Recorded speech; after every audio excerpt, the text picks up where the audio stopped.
పేరట మీకు వందనాలు తెలియజేస్తున్నాను. మరొక పర్యాయం ఈ రీతిగా ఈ టీవీ పరిచయ ద్వారా మీతో దేవుని విషయాలు పంచుకోవడానికి దేవుడు చూపిన మహాకృపను బట్టి యేసయ్యకు వందనాలు తెలియజేస్తున్నాను. ఈ యొక్క పరిచర్యను అనేక మందికి పరిచయం చేయండి. ఎంతో శ్రమతో మేము అనేక మందికి దేవుని మాటలు తెలియచేయాలని, ఈ యొక్క అంత్య దినాల్లో నశించిపోతున్న ఆత్మలను దేవుని యొద్దకు నడిపించాలనే ఉద్దేశంతో ఈ యొక్క టీవీ పరిచర్య ఎంతో భారముగా ఉన్నను కొనసాగిస్తున్నాము. ఈ విధంగా కొనసాగించుటకు దేవుడు చూపుతున్న మహాకృపను బట్టి దేవునికి వందనాలు తెలియజేస్తున్నాం. మీ ప్రోత్సాహము మీ ఫోన్ కాల్స్ ద్వారా మేము ఉత్సాహపడుతున్నాం, ఉత్తేజపడుతున్నాం. స్తోత్రాలు. ప్రార్థించండి. అనేక ప్రాంతంలో సువార్త ప్రకటించాలని ఆశపడుతున్నాను. చిన్న ప్రార్థన చేసుకుందాం. మహాపరిశుద్ధుడైన దేవానికి వందనాలు, స్తోత్రాలు చెల్లిస్తున్నాం. మరొక పర్యాయం రీతిగా ప్రభువా టీవీ ద్వారా నీ బిడ్డలతో మాట్లాడడానికి మీరు ఏర్పాటు చేసిన ఈ దినమును బట్టి స్తోత్రాలు. ప్రభువా ఈ దినమున నన్ను నీ సిలువ చాటును మరుగుపరుచుకొని మాతో మాట్లాడమని యేసయ్య పరిశుద్ధ నామములో ప్రార్థించుచున్నాను పరమ తండ్రి. ఆమేన్. ప్రియమైన దేవుని బిడ్డలారా, ఈ దినము మనకు ఏర్పాటు చేయబడిన వాక్యము కీర్తనలు 56వ కీర్తన 8వ వచనం. నా సంచారములను నీవు లెక్కించి ఉన్నావు, నా కన్నీళ్లు నీ బుడ్డిలో నుంచబడి ఉన్నవి, అవి నీ కవిలలో కనబడను కదా. దావీదు వ్రాస్తున్న కీర్తనిది. నా కన్నీళ్లు నీ బుడిలో ఉంచబడి ఉన్నవి. కన్నీళ్లు క్రైస్తవులకి దేవుడు అనుగ్రహించిన గొప్ప బహుమానం. ఎందుకంటే కన్నీళ్లు దేవునికి చాలా ఇష్టం. ఎవరైతే విరిగి నలిగిన మనసుతో ఆయన సన్నిధిలో ప్రార్థన చేస్తారో వారి ప్రార్థనని ఆయన వింటాడు. కన్నీటి ప్రార్థనలో అంత గొప్ప శక్తి ఉన్నది. కాబట్టి దావీదు చాలా గొప్ప వ్యక్తి అయినాడు. తను ఈ భూమి మీద ఉన్నప్పుడు ఎంత రోదనతో దేవునికి కన్నీటి ప్రార్థన చేశాడు. కాబట్టి నా కన్నీళ్లు నీ బుడ్డిలో ఉంచబడవని ఆయన తన కీర్తనలో వ్రాసుకున్నాడు. Praise the lord. కన్నీళ్లు హృదయము నలిగినప్పుడు, మనస్సు నలిగినప్పుడు, శరీరము, హృదయము, ఆత్మ 3 మిళితమైనప్పుడు వచ్చే ఇటువే ఈ కన్నీళ్లు. ఈ కన్నీటి ప్రార్థనలో గొప్ప శక్తి ఉన్నది. ప్రియమైన సహోదరి సహోదరుడా, ఎవరైతే కన్నీటి ప్రార్థన చేస్తారో వారు దీవించబడతారు, ఆశీర్వదించబడతారు. మన బైబిల్ గ్రంథంలో ఎంతోమంది జీవితాలను చూసినప్పుడు వారు కన్నీరు ఇడువుట ద్వారా ఎన్నో అద్భుతాలు పొంది. మీకు తెలుసు, హన్నా సమూయేలు గ్రంథంలో చూస్తే మొదటి సమూయేలు హన్నా, ఆమెకు పిల్లలు లేరు. అయితే ఆ పిల్లలేని కారణంగా ఆమె ఎన్నో బాధలు పడింది, అవమానాలు పడింది. తనకి ఒక గొప్ప మర్మం తెలుసు. ఏంటంటే దేవుని సన్నిధిలో కన్నీళ్లు విడిస్తే ఖచ్చితంగా దేవుడు కావలసిన వాటిని అనుగ్రహిస్తాడు. కాబట్టి మనము బైబిల్ గ్రంథంలో ఇంకా చూసినప్పుడు లూకా సువార్త 7వ అధ్యాయంలో ఒక స్త్రీ ఉంది. ఆమెకి పాపాత్మురాలైన స్త్రీ అని బైబిల్ గ్రంథంలో పిలువబడింది. అంటే ఆ ఊర్లో ఆమెకు ఒక మర్యాద లేదు. అందరూ ఆమెని పాపాత్మురాలు అని పిలుస్తున్నారు. చూడండి, ఆమె యేసును చూడాలని ఆశపడింది. ఎందుకంటే యేసు ఆ అవమానాల నుండి తప్పించగలిగిన వాడని, ఆ నిందల నుంచి తప్పించగలిగిన వాడని, హృదయంలో ఉన్న భారాన్ని యేసుక్రీస్తు తొలగిస్తాడని నమ్మింది. కాబట్టి మనం లూకా సువార్త 7వ అధ్యాయము 36వ వచనం నుంచి చూస్తే, పరిశీలలో ఒకడు తనతో కూడా భోజనము చేయవలని ఆయన అడిగాను. యేసుక్రీస్తు ప్రభువుని ఒక పరిసీయుడు భోజనానికి పిలిచాడు. ఆ పరిసీని ఇంట ఆయన భోజన పంక్తిని కూర్చున్నప్పుడు ఆ ఊరిలో ఉన్న పాపాత్మురాలైన స్త్రీ ఏం చేసిందంటే, మనం 37వ వచనంలో చూడగా, ఆ ఊరిలో ఉన్న పాపాత్మురాలైన ఒక స్త్రీ యేసు పరిసయ్యుని ఇంట భోజనమునకు కూర్చున్నాడని తెలుసుకొని ఈ యొక్క బుడ్డిలో అత్తరు తీసుకుని వచ్చి వెనక తట్టు ఆయన పాదముల యొద్ద నిలువబడి ఏడ్చుచు కన్నీళ్లతో ఆయన పాదములకు తడిపి తన వెంట్రుకలతో తుడిచి ఆయన పాదములను ముద్దు పెట్టుకుని ఆ అత్తరు వాటికి పూసెను. అద్భుతమైన కార్యం. అతను పరిచయుడే కానీ అతనికి లేదు ఆ యొక్క బుద్ధి జ్ఞానం. కానీ పాపాత్మురాలైన స్త్రీకి తెలుసు కన్నీటి ప్రార్థన తన పాపముల నుంచి విడిపించగలదని, తన భయంకరమైన పరిస్థితి నుంచి కన్నీటి ప్రార్థన విడిపించగలదని ఆ యొక్క స్త్రీకి తెలుసు. పాపాత్మురాలేనే కానీ జ్ఞానము కలిగిన స్త్రీ, జ్ఞానవంతురాలు, తన ఇల్లు కట్టుకును, తన జీవితాన్ని కట్టుకును. చూడండి, ఆమె ఆ యొక్క పాదములు ఎనుక మట్టు నిలబడి ఏడ్చుచు కన్నీళ్లతో ఆయన పాదములను తడిపింది. అందము కొరకు తను పెంచుకున్న అద్భుతమైన సౌందర్యము కలిగిన ఆ యొక్క కేశములతో యేసుక్రీస్తు పాదాలని కన్నీరు పోసి తుడిచింది. Praise the lord. పరిసయుడైతే ఇంటికి పిలిచాడు కానీ ఇశ్రాయేల్ సాంప్రదాయ ప్రకారం నీళ్ళు ఇవ్వాలి, ముద్దు పెట్టుకోవాలి, చేయలేదు. అయితే పిలవని స్త్రీ తన ఇల్లు కాదు, తన లోగిలు కాదు, కానీ తను వెతుకుతూ ఉంది. ప్రతి ప్రాంతమును వెతుకుతుంది. వెతుకుతూ వచ్చి యేసుక్రీస్తు ప్రభు ఉన్న ఆ ఇంట్లోనికి వచ్చి ఆయన పర్మిషన్ అడగలేదండి. ఏమయ్యా యేసుక్రీస్తు ప్రభు, ఇదిగో నేను వేడవాలి నీ సన్నిధిలో, నేను నీ కాళ్ళు నా యొక్క కేశములతో తొడవాలి, అత్తరు పోయాలి, ఇవన్నీ చేయాలి, కొంచెం పర్మిషన్ అయ్యా అని అడగలేదు. Not required. దేవుని సన్నిధిలో కన్నీళ్లు విడవడానికి ఆయన పర్మిషన్ అక్కర్లేదు. నీవు బోరునై వేడ్చితే ఆయన చూసే దేవుడు ఆ కన్నీళ్ళు ఎక్కడ చేర్చబడతాయంటే, ప్రియమైన సహోదరి సహోదర, దేవుని బుడ్డి అనేది ఒకటి ఉంది. ఆ బుడ్డిలోనికి చేరతాయి, ఆయన పాత్రలోనికి చేరతాయి. ఒక్కరోజు నీవు పరలోకానికి వెళ్ళినప్పుడు సాక్ష్యముగా ఆ నీళ్లు ఉంటాయి. ప్రియమైన సహోదరి సహోదరు, క్రైస్తవులకి దేవుడు కన్నీళ్ళని వరముగా ఇచ్చాడు. ఎవరైతే దేవుని సన్నిధిలో విరిగి నలిగిన మనసుతో ఏడ్చుతారో వారు అడిగిన కోరికలు ఆయన సిద్ధింప చేస్తాడు. మనం ఏడ్చితే తట్టుకోలేడు. Praise the lord. మన బిడ్డలు ఏడిస్తే మనం తట్టుకోగలమా? వారు ఏది అడిగినా కానీ దాన్ని తీసుకొచ్చి ఇవ్వడానికి ప్రయత్నిస్తాం. అదేవిధంగా భూమిని ఆకాశాన్ని సృష్టించిన సృష్టికర్త ధనవంతుడు నీవేది అడిగిన ఇవ్వడానికి ఆయన సమర్థుడండి. చూడండి, ఈ స్త్రీలో గొప్పతనం ఏంటంటే తను వచ్చి ఆ యొక్క కన్నీటితో ఆ పాదముల్ని మరి తడిపి అత్తరు పూసి తన ఎంటుకలతో తుడుచుతూ ఉన్నది. ఒకసారి చదువుకుందాం ఆ మాటలు. 39వ వచనం మనం చూస్తే, ఆ పరిసయుడు అది చూసి ఈయన ప్రవక్త అయిన ఎడల తన్ను ముట్టుకొనిన ఈ స్త్రీ ఎవతియో ఎటువంటిదియో ఎరిగిండును, ఇది పాపాత్మురాలని తనలో తాను అనుకునెను. నిజంగా ఇతను దైవజనుడైతే, ఒకవేళ ఆయన మెస్సీ అయితే ఈమె తన పాదాలను తాకనిస్తాడా? ఈమె ఎవరో ఈయనకి తెలియదా? ఈమె పాపాత్మురాలు కాదా అని అతను అనుకుంటున్నాడు. కానీ యేసుక్రీస్తు ప్రభువుకి బాహ్య విషయములు ముఖ్యము కాదు, అంతరంగము ముఖ్యము. నేను హృదయమును అంతరింద్రియమును పరిశీలిస్తున్నానన్నాడు. తన పాపముల చేత తను పశ్చాత్తాపడుతున్నప్పుడు ఆమె లోనించి వచ్చిన కన్నీరు యేసుక్రీస్తు ప్రభువుని సంతోషపరిచాయి. Praise the lord. హల్లెలూయా. కొంతమంది ప్రార్థన చేస్తారు కానీ కళ్ళలో నీళ్ళు రావండి, కఠినాత్ములు. కొంతమంది ఎంత గందరగోళాలు జరుగుతున్నాయి కానీ కన్నీళ్ళు ఏడవాడు. కొంతమంది చూడండి లేస్తే ఏడుస్తుంటారు. కొంతమంది దొంగ కన్నీళ్ళు గాలుస్తారు. అవి కాదు కావాల్సింది, ఆత్మ సంబంధమైన కన్నీళ్ళు. పాపముతో పశ్చాత్తాపడే కన్నీళ్ళు దేవునికి చాలా ఇష్టం. అదే ఇంపైన ఆగ్రహం.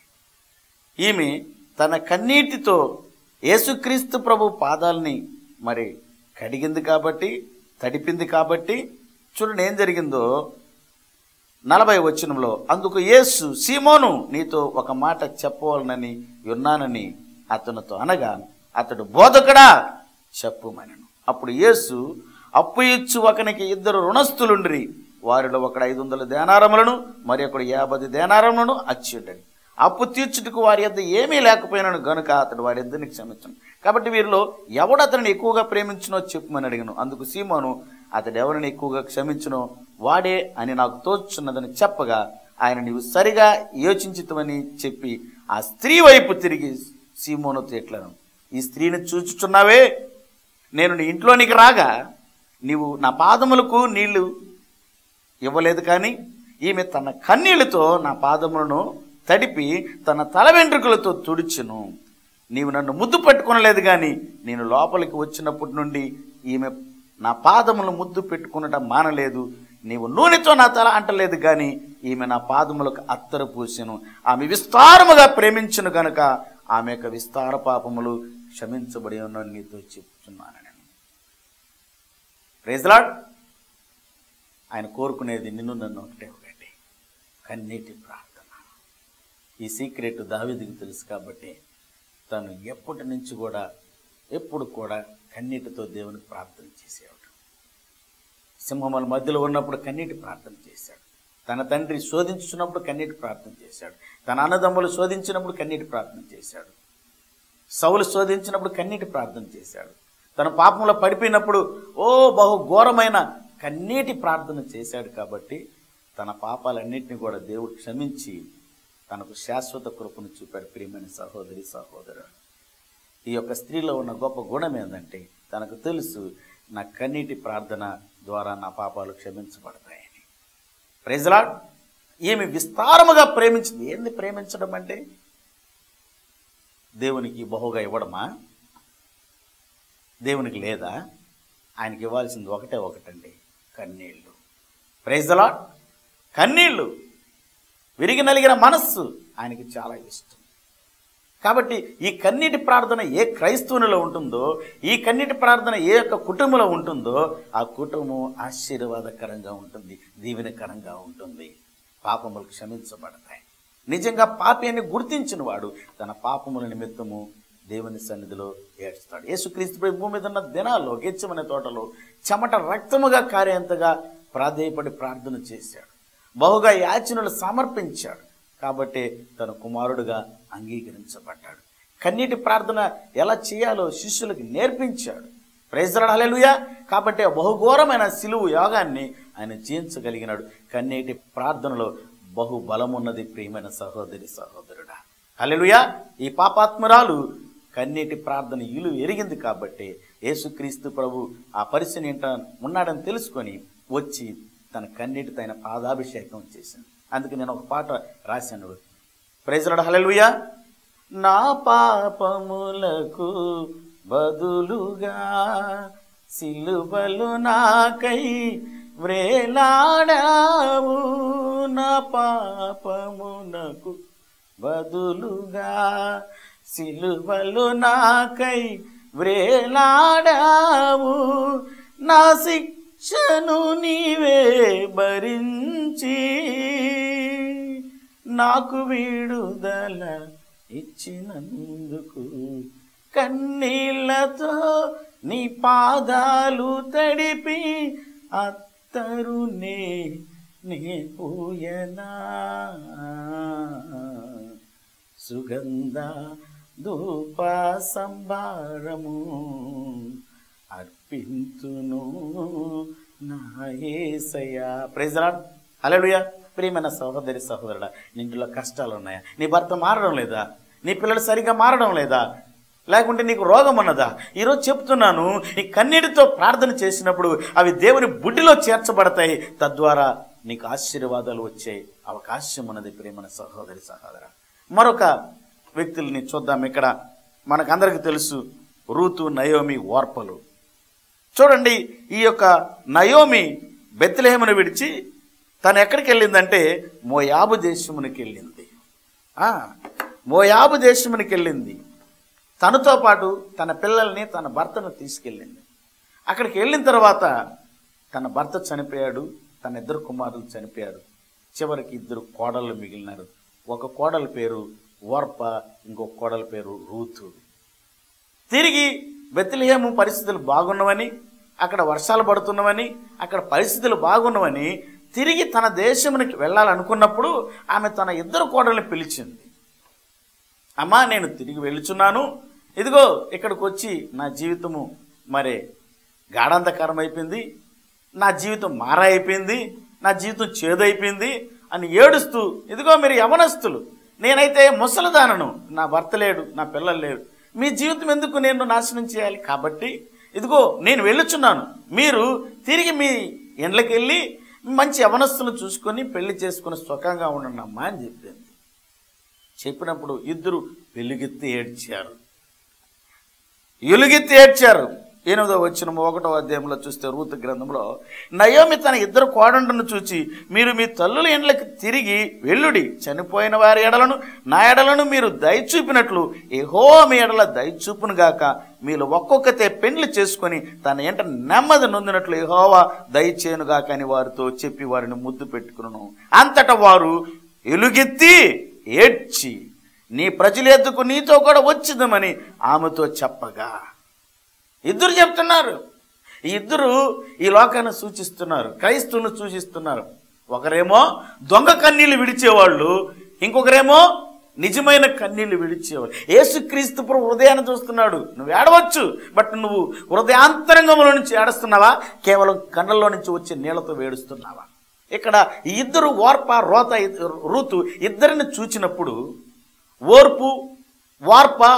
రూతు ఇద్దరిని చూచినప్పుడు ఇక్కడ వీళ్ళిద్దరూ దేనికి సాదృశ్యంగా ఉన్నారంటే ఈ లోకానికి సాదృశ్యం. ఇద్దరు ఏడుస్తున్నారు. ఈరోజు కూడా దేవుని సన్నిధిలో చాలామంది ఏడుస్తున్నారు. ఎలాంటి వాళ్ళు ఈరోజు మనం చూద్దాం. 10వ వచనంలో చూసినప్పుడు, అంతటా వారు ఎలుగెత్తి ఏడ్చి, నీ ప్రజలెదుకు నీతో కూడా వచ్చింది నామతో చెప్పగా, నయోమి, నా కుమార్తెలారా మీరు మరలడి, నాతో కూడా మీరు రానేలా, మిమ్మల్ని పెళ్లి చేసుకున్నట్టు ఇంకా కుమారుడు నా గర్భం ఉందిరా, నా కుమార్తెలారా తిరిగి వెళ్ళిడి అని వాళ్ళకి ఎంత చెప్పినా కానీ 14వ వచనంలో చెప్పటికి మళ్ళీ వాళ్ళు వెలుగెత్తి ఏడవగా, ఓర్పా తన అత్తను ముద్దు పెట్టుకునేను, రూతు ఆమెను హత్తుకొనేను. ఎన్నో రకాలుగా చెప్పింది, వద్దమ్మా ప్లీజ్ రావద్దు నాతో కూడా, నేను మోడుబారిన దాన్ని, ముసలిదాన్ని, కాబట్టి మీ యవన జీవితాలు ఎందుకు మీరు పాడు చేసుకుంటారు అని ఆ ఇద్దరు కోడలకు చెప్పినప్పుడు ఓర్పా వెలుగెత్తి ఏడ్చి ముద్దు పెట్టుకుంది. అయితే రూతు ఆమెని హత్తుకుంది. ఎలాంటి కన్నీళ్ళు కావాలి? హత్తుకునే కన్నీళ్ళు కావాలి. హల్లెలూయా. కేవలం ముద్దు పెట్టుకోవడమే కాదు, హల్లెలూయా, హత్తుకునే జీవితం. ఈ ఓర్పా హృదయంలో వచ్చే కన్నీళ్ళు నిజమైన కన్నీళ్ళు కాదు, నటించే కన్నీళ్ళు. సినిమా యాక్టర్లు చూస్తారు కదా మీరు, ఓ అని ఏడుస్తారు. ఆ టీవీల ముందు కూర్చొని జనాలు ఏమి ఏడుస్తారు వాళ్ళని చూసి. ఆ సినిమాలకు వెళ్ళి ఓ అని ఏడుస్తారు జనాలు. వీళ్ళ కళ్ళలో ఒరిజినల్ నీళ్ళు వస్తాయి కానీ వాళ్ళ కళ్ళలో వచ్చేది గ్లిజరన్ కన్నీళ్ళు. అవి నటన కన్నీళ్ళు. చూడండి, కొన్నప్పుడు చూసినప్పుడు నిజమైన జీవితానికంటే నటన బల అద్భుతంగా ఉంటుందండి. జనాలు నటించడంలో ఆరితేరిపోయినారు. ఇప్పుడు క్రైస్తవులు కూడా చాలామంది నటిస్తున్నారు. బైబిల్ పట్టుకొని క్రిస్టియన్గా నటిస్తారు, ప్రార్థన చేస్తే క్రిస్టియన్గా నటిస్తారు, క్రిస్టియన్ డ్రెస్ వేసుకొని క్రిస్టియన్గా నటిస్తారు. అంత నటనే. వార్పాలాంటి క్రిస్టియన్స్. ఇస్కరియోతు ఏదో కూడా ముద్దు పెట్టుకున్నాడు, రూతు ముద్దు పెట్టుకుంది, పాపాత్మురాలైన స్త్రీ ముద్దు పెట్టుకుంది. ఏందా ముద్దులో తేడా? పాపాలు క్షమించగలిగిన దేవాన్ని ముద్దు పెట్టుకుంది ఎవరు? పాపాత్మురాలైన స్త్రీ. ఓర్ప అయితే టాటా అని ముద్దు పెట్టుకుంది. అయితే ఇస్కరియోతు తల పెట్టుకున్నాడు ముద్దు, అప్ప చెప్పడానికి ముద్దు పెట్టుకున్నాడు. పవిత్రమైన ముద్దు కావాలి. హల్లెలూయా. జాగ్రత్త, కాలము సంపూర్ణమైనది. ఈ యొక్క ఓర్ప దొంగ ముద్దు పెట్టుకుంది, దొంగ కన్నీళ్ళు కార్చింది. అయితే రూతు ఏం చేసింది తెలుసా? కన్నీళ్ళు ఎడవడంతో పాటు హత్తుకుంది. ఎవరి కన్నీళ్ళు దేవుని గుడిలోకి వెళ్ళాయి తెలుసు. నయోమితో పోతే ఏమీ లేదని, నయోమి ముసలిదని, కానీ నయోమిలో ఉన్న దేవుడిని చూచింది, నయోమిలో ఉన్న భక్తిని చూచింది, నయోమిలో ఉన్న శక్తిని చూచింది. అతతో అంటుంది, మరణము తప్ప నిన్ను నన్ను ఏది ఏరు చేయకుండా పోవును గాక. మాటలు చదువుదాం, చాలా అద్భుతమైన మాటలు. 1వ అధ్యాయం 15వ వచనము, ఆమె ఇదిగో నీ తోడి కోడలు తన జనుల యొద్దకు తన దేవుని యొద్దకు తిరిగి పోయినదే, నీవును నీ తోడి కోడలు వెంబడి వెళ్ళుమనెను. అందుకు రూతు, నా వెంబడి రావద్దనియు, నన్ను విడిచిపెట్టొద్దనియు, నన్ను బ్రతిమాలంకొద్దు, నీ వెళ్ళి చోటుకి నేను వచ్చేదను, నీవు నివసించు చోటనే నేను నివసించదును, నీ జనమే నా జనము, నీ దేవుడే నా దేవుడు, నీవు మృతి పొందు చోట నేను మృతి పొందేదను, అక్కడనే పాతి పెట్టదు. మరణము తప్ప మరి ఏదైనను నిన్ను నన్ను ప్రత్యేకించిన ఎడల యెహోవా నాకు ఎంత కీడైనను చేయునుగాక నేను తనతో కూడా వచ్చుటకు ఆమెకు మనస్సు కుదిరినదని నయము తెలుసుకున్నప్పుడు అందు గురించి ఆమెతో మాట్లాడటం మానేను. Praise the lord. క్రైస్తవులుగా కొన్ని సందర్భాల్లో కష్టాలు రావచ్చు, ఇబ్బందులు రావచ్చు. అయినా కానీ దేవునిని మనం విడిచిపెట్టకూడదు. కాబట్టి ఓర్ప ఈ బైబిల్ రికార్డుల్లో లేకుండా పోయింది, కేవలం ఒక అవిశ్వాసిగా అయిపోయింది. అయితే రూతు ఈ బైబిల్ గ్రంథంలో తనకంటూ ఒక హెడ్డింగ్ని సంపాదించుకుంది. నయోమి గ్రంథం అని రాయలేదు, ఓర్ప గ్రంథం అన్నది. ఏం రాశారు? ఇది రూతు గ్రంథము. రూతు హైలైట్ అయింది. వై? ఆమె కన్నీళ్లు పవిత్రమైనవి, ఆమె కన్నీళ్లు పరిశుద్ధమైనవి, ఆమె కన్నీళ్లు నిజమైనవి. ఆమె హృదయంలో నుంచి ఏడ్చింది కాబట్టి ఆమె కన్నీటిని దేవుడు జ్ఞాపకం చేసుకొని ప్రైజ్ ది లార్డ్ ఆమెను విడిచిపెట్టలేదు. కానీ బోయోజుకి వివాహం చేసి ఆమెలో నుంచి ఓబేదు వచ్చి, ఓబేదులో నుంచి యెస్సై వచ్చి, యెస్సైలో నుంచి వచ్చిన దావీదు అంటున్నాడు, నా కన్నీళ్లు నీ బుడ్డిలో ఉంచబడి ఉన్నవని. ఎక్కడి నుంచి వచ్చే కన్నీళ్లు? రూతులో నుంచి ఓబేదు, ఓబేదులో నుంచి యెస్సై, యెస్సైలో నుంచి దావీదులోనికి వచ్చే ప్రియమైన సహోదరు, నీలో కన్నీళ్లుంటే నువ్వు దేవుని కుమారుడివి, దావీదు వంశమునకు సంబంధించిన వ్యక్తివి. దేవుని బిడ్డలు కన్నీళ్లు విడుస్తారు. కొంతమంది అంటారు ఏడ్చే మగాడిని నవ్వే ఆడదాన్ని నమ్మకూడదని. నేనైతే ఆత్మీయంగా చెప్తున్నాను, ఏడవని క్రైస్తవుని నమ్మకూడదు. మన ఏబును చూసినప్పుడు, మన దావీదును చూసినప్పుడు వాళ్ళ మగాళ్ళే, కానీ బోరుని ఏడ్చి గొప్ప వ్యక్తులే దేవుని హత్తుకున్నారు కాబట్టి వాళ్ళు బైబిల్ గ్రంథంలో పరలోకంలో గొప్ప పేరు తెచ్చుకున్నారు. ప్రియమైన సహోదరు, కళ్ళు మూసుకొని ప్రార్థన చేద్దాం. ప్రియమైన దేవా, నీకు స్తోత్రములు. ఈరోజు చెప్పబడిన మాటలు మరి ప్రభువా నీ బిడ్డలు సరిగా అర్థం చేసుకొని కన్నీటి ప్రార్థనలో ఉన్న విలువేంది, మేము కార్చిన కన్నీళ్లు నీ యొక్క బుడ్డిలో చేర్చబడునని ప్రభువా ఎరిగి మా కన్నీళ్లు వ్యర్థము కాదని.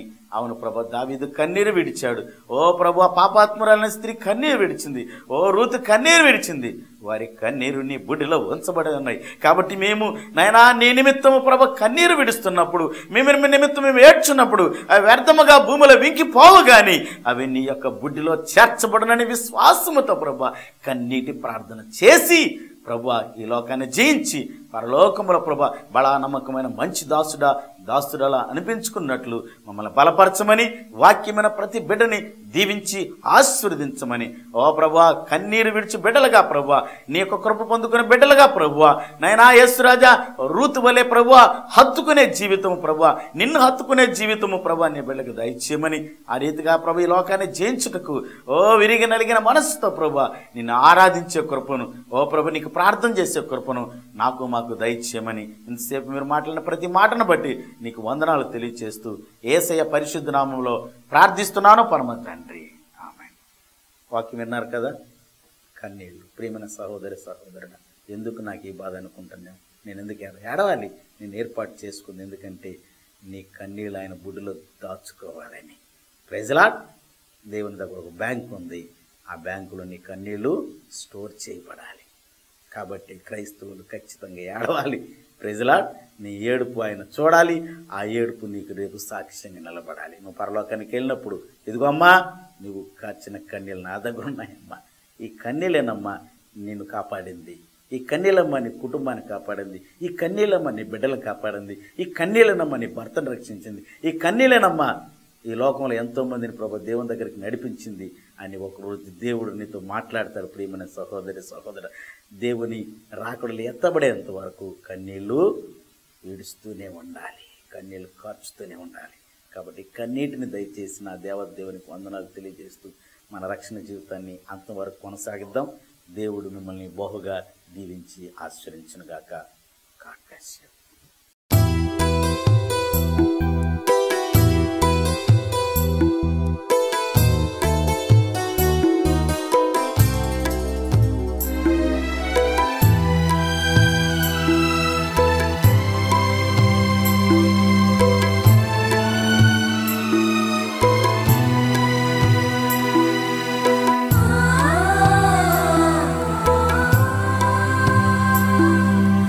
ah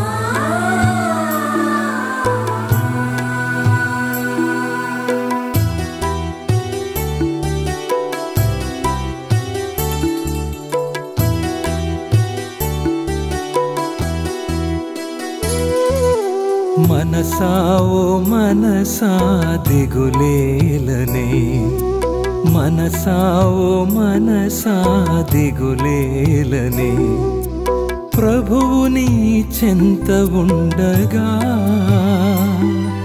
అసాధ్యమైనదేమున్నది. మనసా ఓ మనసా దిగులేలనే, మనసా ఓ మనసా దిగులేలనే.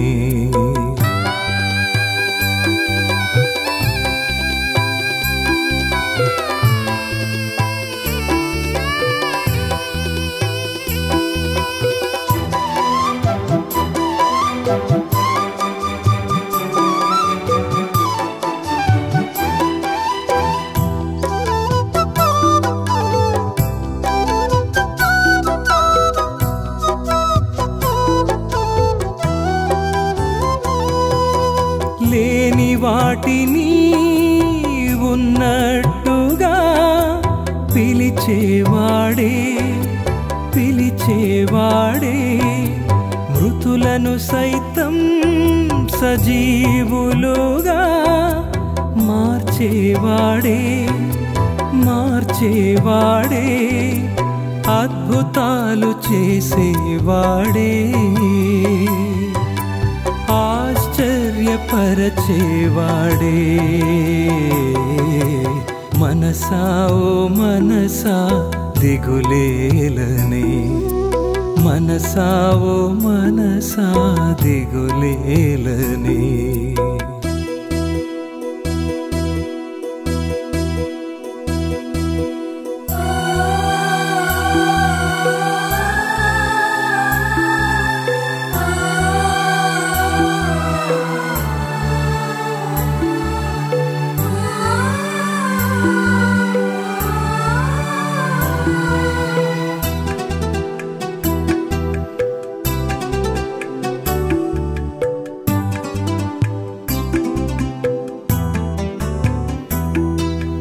నశించిన దానిని వెదకి వచ్చి రక్షించేవాడే, రక్షించేవాడే, ఎడారులలో నీటి ఊటలు కలుగజేయువాడే, కలుగజేయువాడే, దాహము తీర్చేవాడే, తృప్తిని ఇచ్చేవాడే. మనసా ఓ మనసా దిగులేలనే, మనసా ఓ మనసా దిగులేలనే.